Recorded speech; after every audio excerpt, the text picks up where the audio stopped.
Hi there, Aquarius. Thanks so much for tuning in. I'm Astrogirl, and we're looking at February 23rd through March 1st.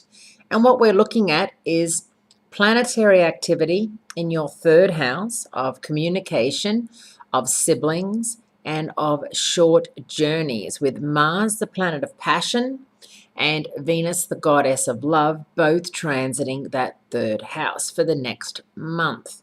If you're involved in a long distance or longer distance than you'd like relationship, push could come to shove where you may have to decide whether or not it's worth carrying on the relationship, whether or not you feel as if it's time for you to maybe find somebody that lives closer to home or make a move to be next to him or her, or transfer so that you may not be living together, but you're at least closer.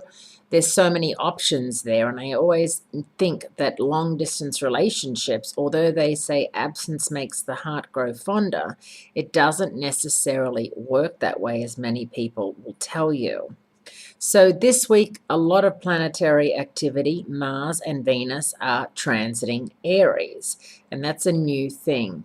And we've had planetary activity in Aquarius and Pisces, so finally we're getting something different, some fire energy.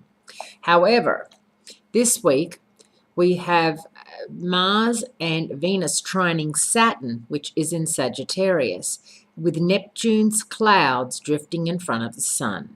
This situation is complicated because these two alignments have very different influences. First, Venus and Mars coupled together in fiery Aries make a balanced trine to Saturn, which is in fiery Sagittarius. Although any Saturn involvement can sometimes mean a delay, it's also a serious motivator for success because it strengthens your physical and mental endurance levels. So far, things are looking good, but later on Wednesday, the Pisces Sun is scheduled for its yearly meetup with Neptune.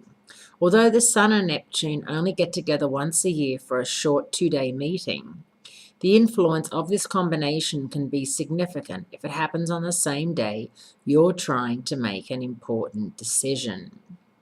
This Sun-Neptune combination is like a lighthouse in the fog. It can either illuminate or obscure.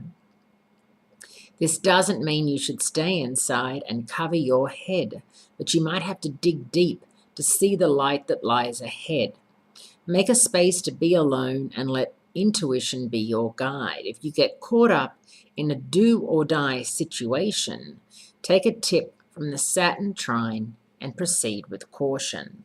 So there is a lot of push and pull and stop and start and go and think about it energy this week.